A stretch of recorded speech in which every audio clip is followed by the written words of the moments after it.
নমস্কার, জ্যোতির্ময়ী দেবশ্রী। 2024 সাল একদম শেষ।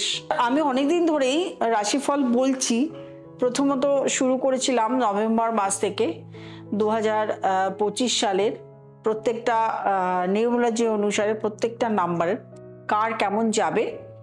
এখন আবার রাশি অনুযায়ী বলার চেষ্টা করছি। এটা কিন্তু সাধারণ রাশিফল, সাধারণ প্রত্যেকটা লোকের কেমন যাবে সেটা নিয়ে। প্রত্যেকটা ট্রানজিট নিয়ে আলাদা আলাদা করে অবশ্যই বলবো। এখন শুধু রাশিফল, এই যে শনির ট্রানজিট, রাহুর ট্রানজিট, বৃহস্পতির ট্রানজিট, এগুলো আলাদা আলাদা করে কিন্তু আবার আসবে, সেগুলো আপনারা দেখবেন। এখন একটা সাধারণভাবে সারা বছর কেমন যাবে সেই নিয়ে রাশিফল আপনাদের সামনে আসছে।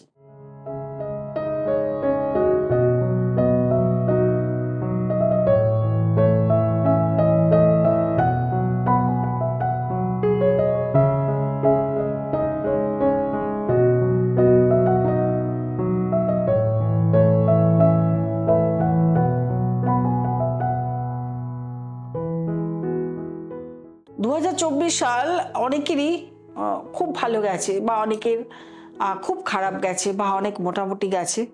কিন্তু প্রত্যেকেরই একটা কোশ্চেন যে 2025 সাল ভালো যাবে তো, একটা ভালো চাকরি পাবো তো, বা এই বছরটা শরীর খারাপ হবে না তো, সন্তান সম্ভাবনা হবে তো, সন্তান প্রাপ্তি হবে তো, অর্থনৈতিক সমৃদ্ধি হবে তো, একটা বাড়ি কিনতে পারবো, একটা গাড়ি কিনতে পারবো, বা একটু ঘুরতে যেতে পারবো, বা ভালো থাকবো। মোট কথা হলো ভালো থাকা, সে যেভাবেই হোক সুখে থাকা, আনন্দে থাকা, সেটা থাকতে পারবো তো। বিভিন্ন জনের বিভিন্ন কোশ্চেন আমাকে তো আপনারা করছেনই, সেই জন্য সব প্রশ্নের উত্তর আপনারা আমার এই ভিডিওর মাধ্যমে আপনারা পেয়ে যাবেন। বলবো এখন 2025 সাল ধনু রাশি জাতক জাতিকাদের কেমন যাবে। 2025 সাল মঙ্গলের বছর, আর ধনু রাশি হলো আমাদের কালপুরুষের নবম রাশি, এবং এই নবম রাশি ধনু রাশি বৃহস্পতির দ্বারা প্রভাবিত। এই ধনু রাশির আমরা এই বছরে 4টে বড় বড় গ্রহ ট্রানজিট আমরা এমনিতে তো বুধ, শুক্র, মঙ্গল এগুলো তো ট্রানজিট হয়, রবি এগুলো তো ট্রানজিট হয় প্রত্যেক মাসে 18 দিন, 28 দিন, 45 দিন পর পর। কিন্তু 4টে যে বড় গ্রহ আছে, শনি গ্রহ 2.5 বছর, রাহু কেতু 1.5 বছর, বৃহস্পতি 1 বছর, অন্তর এগুলো ট্রানজিট হয়। এগুলো একটা লং টার্ম, এবং এই লং টার্মে আমরা ফলটাও পাই লং টার্ম, মানে অনেক দিন ধরে, এবং ফলটাকে আমরা মানে অনেকক্ষণ ধরে পাই, অনেক দিন ধরে পাই, অনেকক্ষণ ধরে পাই, এবং খুব ডিপলি পাই। মানে ভালোটা খুব ভালো, খারাপটা খুব খারাপ, অনেক দিন ধরে পাই বলে এই 4টি রাশিরই প্রভাবটা আমরা বেশি পাই, বেশি দিন চলে বলে বেশিক্ষণ পাই, এবং দেখতেও পাই বেশি। সেই জন্যই 4টে রাশির আমি ট্রানজিটগুলো আস্তে আস্তে করে বলবো, একটু মাইনটলি শুনতে থাকবেন।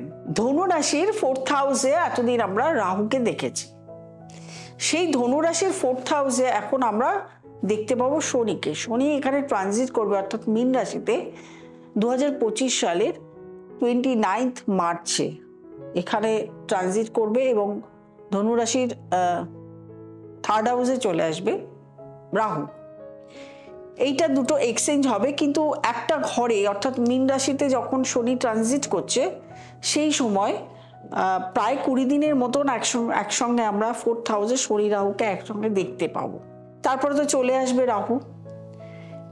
ধনু রাশির 6ষ্ঠ ঘরে এতদিন ধরে বৃহস্পতি ছিল, সে বৃহস্পতিকেও আমরা দেখতে পাবো এই 2025 সালে ট্রানজিট করে 7th হাউসে আসবে মিথুন রাশিতে। সেটা আসবে 18th মে 2025 সালে।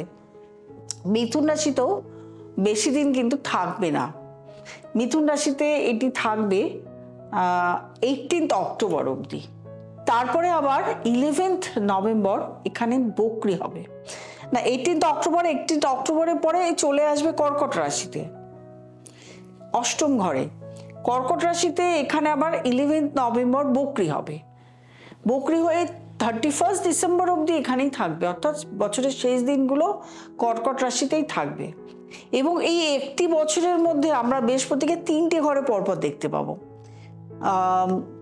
বৃষ রাশি, মিথুন রাশি এবং কর্কট রাশি, 3টে রাশিতেই দেখতে পাবো। প্রথমে ছিল ষষ্ঠে, ধনু রাশি থেকে ষষ্ঠে থাকবে, তারপরে সপ্তমে থাকবে, তারপরে অষ্টমে থাকবে বৃহস্পতির অবস্থা। এবং এতদিন কেতু ছিল অষ্টমে, এখন নবমে চলে যাবে। কেতু নবমে চলে যাবে, সেটাও চলে যাবে 14 মে। সুতরাং এই 4টে গ্রহের অবস্থানের জন্য ধনুরাশির জাতক জাতিকাদের বিশালভাবে একটা পরিবর্তন, এমনিতেই মঙ্গলের বছর পরিবর্তন আমরা দেখতে পাবো, তার মধ্যে 4টে গ্রহ পরিবর্তন, আরো বেশি পরিবর্তন আমরা দেখতে পাবো। প্রথম পরিবর্তন হলো শনির ঢাইয়া। যখনই ধনুরাশি থেকে 4th হাউসে শনি যাবে, তখনই কিন্তু শনির ঢাইয়া শুরু হবে।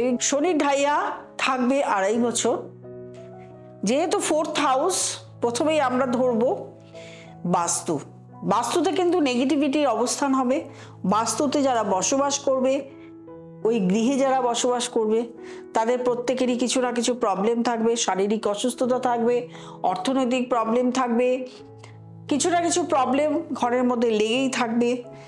শরীর অসুস্থতা, অর্থনৈতিক প্রবলেম, বিবাহ নিয়ে সমস্যা, প্রত্যেকের সঙ্গে একটা মনোমালিন্য, কঠিন অবস্থা হয়ে দাঁড়াবে বাস্তুতে। বাস্তু নেগেটিভ হবে, রোগ ভোগ তো হবেই, কিন্তু সেটা থেকে রোগ ভোগের থেকে উঠেও যাবে, মানে ভুল ট্রিটমেন্ট হবে না, এটা ঠিক ট্রিটমেন্টের ফলে জায়গাটাকে ঠিক জায়গায় আনতে পারবে। হার্টে সমস্যা আসতে পারে, চেস্ট নিয়ে প্রবলেমে ভুগতে পারো, ফুসফুসের সমস্যা আসতে পারে, অ্যাজমাটিক প্রবলেম আসতে পারে।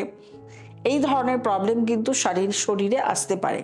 আরেকটা যেটা ভাই বোনের সঙ্গে, 3rd হাউসে রাহু, ভাই বোনের সঙ্গে কিন্তু সমস্যা আসতে পারে। ভাই বোনের সঙ্গে একটা বিশাল ফারাক, মানসিক দিক থেকে বিশাল এক ধরনের ফারাকের সৃষ্টি হবে। যতদিন ধরে 6ষ্ঠ ঘরে বৃহস্পতি বসে আছে, ততদিন নয়, ঠিক 18th মে থেকে 18th অক্টোবর অব্দি সপ্তম ঘরে বৃহস্পতি যতদিন বসে থাকবে, ততদিন ধনু রাশির সাংঘাতিক অর্থনৈতিক পরিবর্তন আসবে, প্রচন্ড ভালো থাকবে সে কদিন। ব্যবসার দিক থেকে বলো, চাকরির দিক থেকে বলো, যারা সরকারি চাকরি করছে ইমপ্রুভমেন্ট, যারা চাকরি পাওনি, এতদিন চাকরি করতে পারোনি, তাদের ক্ষেত্রে নতুন চাকরি, ধরো কেউ খুব কম স্যালারির চাকরি করো, তাদেরও কিন্তু এই সময় চাকরির পরিবর্তন, অর্থাৎ ভালো জায়গায় চাকরির পরিবর্তন আসবে। এবং কোনো কিছু যদি তুমি পাও, মানে সেটা কিন্তু এই সময়ের মধ্যে অবশ্যই সেটাকে তোমাকে মানে ধরতে হবে, অর্থাৎ তোমার অপরচুনিটি আসছে, অপরচুনিটিটাকে নিতে হবে, নাহলে কিন্তু পরবর্তীকালে সেটা নিয়ে অনেক মানে পস্তাতে হবে। যেটা আমরা সোজা কথা হচ্ছে পস্তাতে হবে। অপরচুনিটি নিতে হবে, অপরচুনিটি সুযোগ আসবে, সেই সুযোগের সদ্ব্যবহার তোমাকে করতে হবে। দাম্পত্য জীবনে শান্তি বজায় থাকবে। যাদের ধরো বিয়ে মানে যোগাযোগ হচ্ছে না, তাদের ক্ষেত্রে যোগাযোগও হবে এবং বিয়ের মানে বিয়ে অবধি এগোবে। সম্পর্ক, রিলেশন, প্রেম ভালোবাসা, এগুলোও কিন্তু হবে, নতুন নতুন যোগাযোগ আসবে, নতুন নতুন কানেকশন আসবে, চাকরি বাকরির ক্ষেত্রে নতুন নতুন কানেক্টিভিটি আসবে। 3rd হাউসে রাহু প্রচুর কানেক্টিভিটি দেয়, মানে তুমি কোন দিক থেকে চাইবে, যদি ধরো সোর্স অফ ইনকামের দিক থেকে দেবে, তোমার কোনো একটা ক্লায়েন্ট বেস তৈরি করতে চাইছো ব্যবসার ক্ষেত্রে, ক্লায়েন্ট বেস তৈরি করে দেয়। আরেকটা জিনিস হচ্ছে আধ্যাত্মিকতা, ইনটিউশন পাওয়ার, সেটাও বাড়ায় কিন্তু কেতু। নবম ঘরে যখন কেতু চলে যাবে, তোমার আধ্যাত্মিকতার প্রতি একটা ইন্টারেস্ট গ্রো করবে। এই সময় যারা জ্যোতিষ চর্চা, রহস্যবিদ্যা, গুপ্তবিদ্যা নিয়ে চর্চা করছো, তাদের ক্ষেত্রে ভালো। 4th হাউসে শনি যাওয়ার ফলে মাধ্যমিক, উচ্চ মাধ্যমিক ক্ষেত্রে যারা রয়েছে, তাদের রেজাল্ট খুব একটা উন্নতি হবে না, প্রচুর খাটতে হবে, প্রচুর পরিশ্রম করতে হবে। কিন্তু উচ্চবিদ্যা অর্থাৎ PhD এগুলো যারা করছো, তাদের ক্ষেত্রে কিন্তু খুব ভালো। এছাড়াও বলবো শরীর স্বাস্থ্যের দিকে প্রচণ্ডভাবে নজর দিতে হবে। তোমার অষ্টম ঘর থেকে নবম ঘরে কেতু, 4th হাউসে শনি, এটা কিন্তু একটা জিনিস যেটা করবে, লিভার, কিডনি এই সমস্যা আসতে পারে। এই সমস্যার দিকে এগুলো একটু নজর দিতে হবে, নেগলেক্ট করলে চলবে না। ধার লোন কারোর কাছ থেকে না নেওয়াই ভালো, শোধ করা অসম্ভব হবে, হয়ে যাবে।